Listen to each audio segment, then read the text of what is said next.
Wagwan, meus amores! Como é que vocês estão? Estou aqui toda jamaicana porque eu tenho hoje um vídeo muito especial, os 12 mandamentos de um missionário. São coisas que todo missionário precisa saber antes de ir para a missão.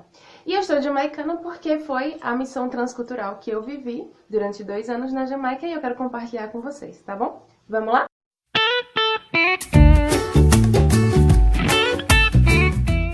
Missionário precisa saber antes de sair de casa. Então, eu poderia aplicar aqui em cada ponto que eu vou colocar alguma experiência, mas o vídeo vai ficar muito longo, então eu vou tentar ser o mais resumido possível e o mais claro, tá certo? Semana que vem eu vou gravar outro vídeo falando sobre o meu chamado, então vocês vão poder entender melhor e ver as aplicações. Primeira coisa, você precisa ter uma palavra de Deus. Por quê? Eu sempre falo que se você não tiver uma palavra de Deus, não saia de casa. Porque vai chegar os dias difíceis que você vai precisar dessa palavra que Deus te deu. E eu não falo de uma profecia, eu não falo de alguém que falou alguma coisa, eu falo de uma palavra de Deus que confirma com a Bíblia. Porque vai chegar os dias difíceis que você vai querer ir embora e que essa palavra vai te segurar no local onde você estiver. Segunda coisa. Tempo. Qual é o tempo certo para você ir para esse lugar? Qual é o tempo certo que Deus te quer lá? No ano que eu recebi o meu chamado para a Jamaica, eu jurava que eu ia chegar lá exatamente naquele ano. E demoraram 5 anos para que eu pudesse chegar lá. E o mais importante para você entender esse tempo é porque você precisa frutificar onde você está. Você vai para a África, você vai para a Índia, você vai para a Europa, mas você está aqui agora. As pessoas acham que ser missionário é colocar uma capa de super-herói e mudar a nação quando você chega lá. Mas você precisa mudar aonde você está agora. Se você não frutifica onde você está, você não vai frutificar onde você for. Terceira coisa, a bênção da sua liderança, dos seus líderes. E pra mim, mesmo sendo de maior, pra mim era muito importante a bênção dos meus pais. Primeiro que eles são cobertura espiritual. Segundo porque se eu tenho o apoio dos meus pastores, eu tenho o apoio da minha igreja. Com o apoio da minha igreja, eu tenho mantenedores e eu tenho intercessores. Isso é muito importante. E porque eu vou ter alguém para prestar conta do meu trabalho e eu vou ter alguém para me discipular. Porque eu não posso discipular pessoas se eu não estou sendo discipulada. Quarta coisa, ter ferramenta. Muita gente acha que você vai chegar lá e você vai enfiar a Bíblia na cabeça das pessoas, mas se você tiver alguma coisa para oferecer, não é que o evangelho não seja suficiente, mas um trabalho a longo prazo requer mais ferramentas. O que é que você tem? Você sabe cortar cabelo, você é um dentista, você é um médico, você trabalha com carpintaria. Se especialize em alguma coisa, tenha alguma coisa para oferecer, para mudar não só o espiritual. Existem pessoas que não têm oportunidade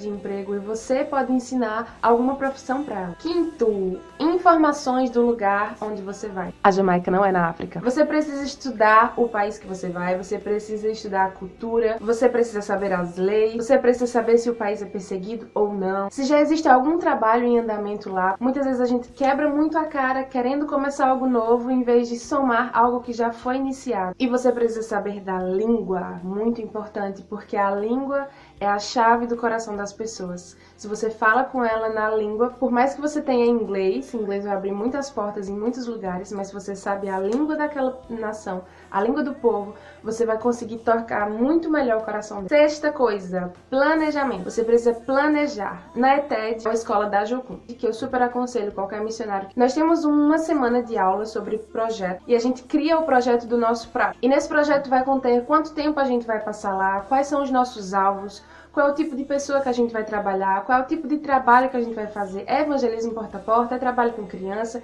é trabalho com adolescente. Você precisa ter noção de gastos, você precisa ter noção dos seus horários, um plano de saúde, você precisa planejar tudo. Não é simplesmente eu vou. Sétimo, choques culturais. É inevitável. Você vai chegar numa nação, por mais que ela seja linda, as primeiras semanas vai ser encantador, tudo novo, comida nova, muito McDonald's, mas vai chegar o tempo que você vai sentir falta do seu cuscuz, pode ter certeza. Comida, muita pimenta, pouco sal, pode ser o estilo da música, o jeito que eles adoram, cheiros, higiene pessoal, enfim, você vai ter algum choque cultural. Isso é inevitável, porque eles vão fazer alguma coisa que não é da maneira que você faz e isso vai lhe chocar e você tem que ter muito cuidado. Você vai identificar que você está no choque cultural, mas você precisa sair do choque cultural, porque isso pode atrapalhar muito a convivência com as pessoas da comunidade, isso pode atrapalhar muito o desenvolvimento do teu trabalho. 8º ponto, chegando na nação, seu tempo com Deus precisa ser prioridade. Você precisa buscar Deus mais do que qualquer outra coisa.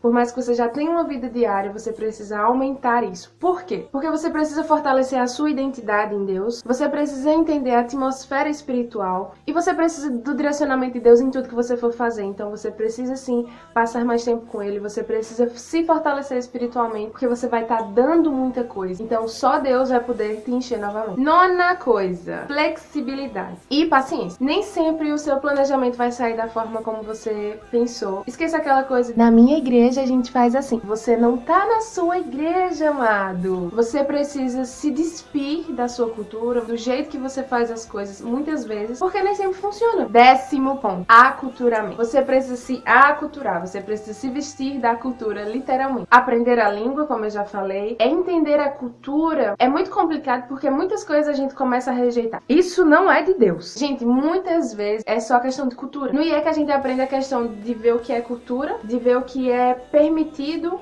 por Deus e o que não é permitido por Deus na cultura. Não é porque não faz parte da minha cultura que não é de Deus, entende? Um exemplo prático para ficar mais claro. No Amazonas a gente faz a Santa Ceia com beiju e açaí, porque faz muito mais sentido para eles na cultura deles do que o pão e o vinho. Você precisa entender como tudo funciona e sem julgamento. E outro ponto importante dentro do aculturamento é que você precisa se envolver com a comunidade, fazer amigos fora do ciclo onde você está, se é uma base missionária, se é uma igreja, que isso nos leva ao 11º ponto, que é você precisa de amigos e não convertidos. Porque qualidade é melhor do que quantidade. A pastora Sherry uma vez me falou isso. Invista tempo, nem que seja em uma pessoa, mas que faça esse trabalho com qualidade. Não pense em números, pense em pessoas. 12º e último, você não é um super-herói e nem um escravo. Por que eu tô falando isso? Porque, como eu falei, muita gente acha que vai chegar lá e vai mudar tudo, vai pegar todo e qualquer serviço que tiver à disposição para fazer. Mas você precisa focar. Fazer aquilo que é necessário nem sempre é a vontade de Deus. Parece estranho, mas não é que você não possa ajudar as necessidades do local, claro, e deve. Mas você precisa priorizar o seu trabalho. O que foi que Deus te direcionou para fazer naquele lugar? Não queira pegar tudo. Você não é um super-herói, você não vai conseguir abraçar todas as necessidades da comunidade. E você não é um escravo porque você precisa descansar. É absurdo a quantidade de missionários que eu conheço, que tem 2 Facebooks, um para missão e um para vida pessoal, porque eu acredito que a minha vida de missionário é o meu ministério. Então, se eu vou um dia na praia na minha folga, qual é o problema? Porque eu sou missionária, eu não posso fazer isso? Sim, você pode, você deve. Porque você precisa descansar. O próprio Deus nos manda fazer isso. O próprio Deus descansou. Você precisa ter muito cuidado com extremos. Não trabalhe demais e não trabalhe de menos. Saiba equilibrar as coisas. Então é isso, meus amores. Espero que vocês tenham gostado. Se ficou alguma dúvida, fala comigo. Vou ter o maior prazer em responder as minhas experiências. E próxima semana, como eu já falei, vou estar falando sobre o meu chamado, sobre algumas experiências que eu tive. E espero vocês. E caso vocês ainda não tenham se inscrito no canal, se inscreva ali, deixa o joinha e compartilhe o vídeo. Amo vocês e até a próxima. Lembrem-se sempre, a missão é nossa.